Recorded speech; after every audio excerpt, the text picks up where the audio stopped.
ನಾನು ಅಚ್ಯುತ ಸಂಪಿ ಅಂತೇಳಿ ತುಳುನಾಡು ಮನ್ಸಾ ಸಮಾಜ ಸೇವಾ ಸಂಘ ಇದರ ಗೌರವ ಸಲಹೆಗಾರನಾಗಿದ್ದೇನೆ. ನಾವು ಇಲ್ಲಿ ಪತ್ರಿಕಾಗೋಷ್ಠಿ ಕರೀಲಿಕ್ಕೆ ಮುಖ್ಯ ಉದ್ದೇಶ ನಮ್ಮದೊಂದು ತುಳುನಾಡು ಅಂದರೆ ಅವಿಭಜಿತ ದಕ್ಷಿಣ ಕನ್ನಡ ಜಿಲ್ಲೆಯ ಒಂದು ಅಸ್ಪೃಶ್ಯ ಸಮುದಾಯ ಮನ್ಸಾ ಅಂತ ಹೇಳುದು. ಈ ಜಾತಿಯ ಹೆಸರು ಸರ್ಕಾರದ ಪರಿಶಿಷ್ಟ ಜಾತಿ ಪಟ್ಟಿಯಲ್ಲಿ ಬಿಟ್ಟು ಹೋಗಿರುವಂತದ್ದು.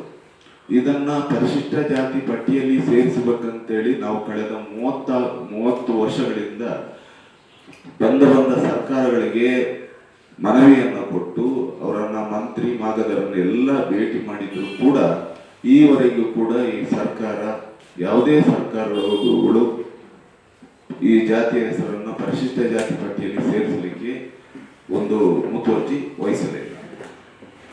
ಇತ್ತೀಚೆಗೆ ಒಂದು ಕಳೆದ 2 ವರ್ಷಗಳ ಹಿಂದೆ ನಮ್ಮ ಜಾತಿಯ ಕುಲಶಾಸ್ತ್ರೀಯ ಅಧ್ಯಯನ ಮಾಡಬೇಕಂತ ಹೇಳಿ ನಮ್ಮ ನಿರಂತರ ಹೋರಾಟದ ಫಲವಾಗಿ ಒಂದು ಕಾರ್ಯಪ್ರವೃತ್ತರಾದರು.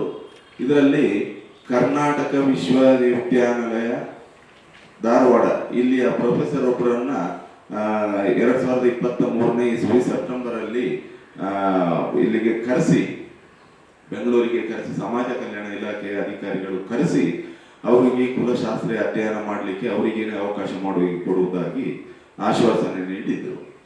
ಅದರ ಮಧ್ಯದಲ್ಲಿ ನಾವೇನು ಮಾಡಿದ್ದೇವೆ, ಒಂದು ನಿಯೋಗವು BK ಹರಿಪ್ರಸಾದ್ MLC ಇವರ ನೇತೃತ್ವದಲ್ಲಿ ಸಮಾಜ ಕಲ್ಯಾಣ ಸಚಿವರನ್ನ SC ಮಾದೇವಪ್ಪ ಇವರನ್ನ 2024ರಲ್ಲಿ ಭೇಟಿಯಾಗಿದ್ದೀವಿ.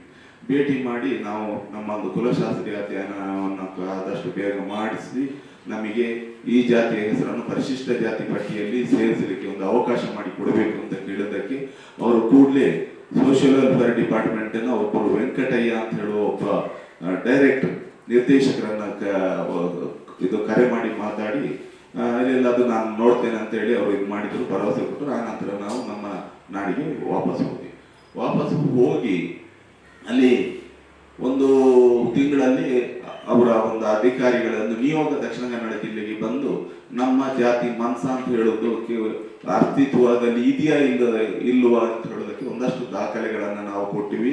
ದಾಖಲೆಗಳನ್ನು ಆ ಮೊದಲು ಕೂಡ ಸರ್ಕಾರಕ್ಕೆ ಕೊಟ್ಟು ಈ ವರದಿಯನ್ನು ಸರ್ಕಾರಕ್ಕೆ ನಾವು ಸಲ್ಲಿಸ್ತೀವಿ. ಆಮೇಲೆ ಅವರು ಸರ್ಕಾರದವರು ಬಂದು ಇದನ್ನ ಕುಲಶಾಸ್ತ್ರೀಯ ಅಧ್ಯಯನಕ್ಕೆ ಆದೇಶ ಮಾಡ್ತಾರೆ ಅಂತ ಹೇಳುವ ಭರವಸೆ ನೀಡಬಹುದು. ಆದರೆ ಅದು 2025ನೇ ತಾರೀಕಿಗೆ 25ರಲ್ಲಿ ಫೆಬ್ರವರಿ 21ನೇ ತಾರೀಕಿಗೆ ಬಂದು ಅವರು ಏನು ಮಾಹಿತಿಯನ್ನ ಕಲೆಕ್ಟ್ ಮಾಡಿಕೊಂಡು ಬಂದು ಇಲ್ಲಿ ಸರ್ಕಾರಕ್ಕೆ ಮಾಹಿತಿಯನ್ನ ಇದು ಕೊಡ್ತೇವೆ ವರದಿಯನ್ನು ಅಂತ ಹೇಳಿ ಹೋಗಿ ಕೂಡ 1 ವರ್ಷದ ಮೇಲಾಯಿತು. ಇನ್ನೂ ಕೂಡ ಈ ಸರ್ಕಾರ ಅದನ್ನು ಕುಲಶಾಸ್ತ್ರೀಯ ಅಧ್ಯಯನ ಮಾಡಲಿಕ್ಕೆ ಮುಂದಾಗಲಿಲ್ಲ. ಈ ಮಧ್ಯೆ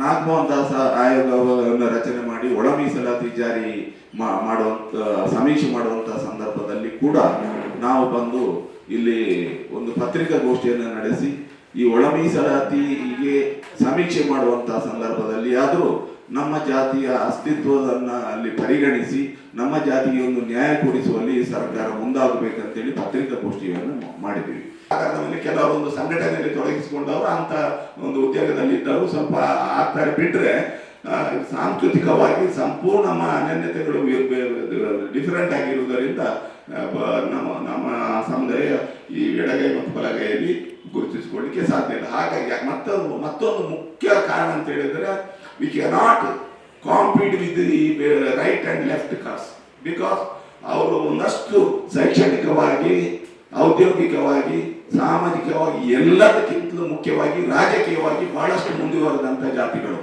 SCಯಲ್ಲಿ ಅವರು ಹೇಳ್ತಾ ಇದ್ದಾರೆ ಎಸ್ ನಮ್ದು ಒಂದಷ್ಟು ಹಿಂದುಳಿದಿದ್ದೇವೆ ಅಂತ ಹೇಳಿ. ಎಸ್ ಅಫ್ಕೋರ್ಸ್ ಅವರು ಹಿಂದುಳಿದಿರ್ಬೋದು, ಬಟ್ ನಮ್ಮ ಬೇಡಿಕೆ ಏನಂತ ಹೇಳಿದ್ರೆ ಈಗ ಮೀಸಲಾತಿ ಅಂತ ಹೇಳೋದು ಬಾಬಾ ಸಾಹೇಬ್ ಅಂಬೇಡ್ಕರ್ ಅವರ ರಿಕ್ವೆಸ್ಟ್ ಅವರ ಏನು ಪ್ರತಿಪಾದನೆ ಇತ್ತು, ಅಡೆಕ್ವೇಟ್ ರೆಪ್ರೆಸೆಂಟೇಷನ್, ಜಾತಿ ಪ್ರಾತಿನಿಧ್ಯಕ್ಕೆ ಅನುಗುಣವಾಗಿ ಮೀಸಲಾತಿಯನ್ನು ಜಾರಿ ಮಾಡಬೇಕಂತೇಳಿ ಬಾಬಾ ಸಾಹೇಬ್ ಅಂಬೇಡ್ಕರ್ ಅವರ ಇದಿತ್ತು.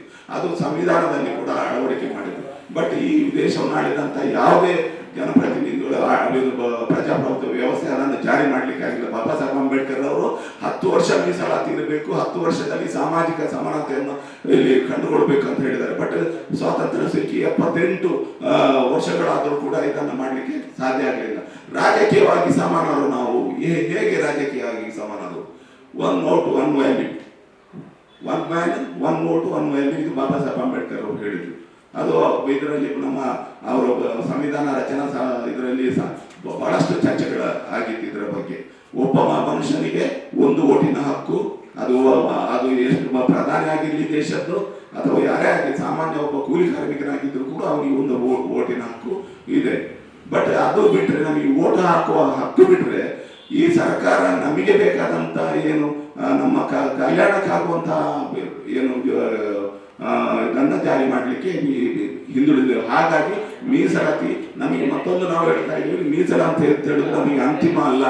ನಾವು ಎಲ್ಲಿವರೆಗೆ ಈ ಜಾತಿ ವ್ಯವಸ್ಥೆ ಈ ಇಂಡಿಯಾ ದೇಶದಲ್ಲಿ ಇರುತ್ತೋ ಅಲ್ಲಿವರೆಗೆ ಮೀಸಲಾತಿ ಬೇಕಂತ ಹೇಳಿದ್ರೆ ಆಕ್ಚುಲಿ ನಾವೆಲ್ಲ ಬುದ್ಧಿಧರ್ಮನ್ನ ಒಂದಷ್ಟು ಇದು ಮಾಡ್ತಾ ಇದ್ದೇವೆ.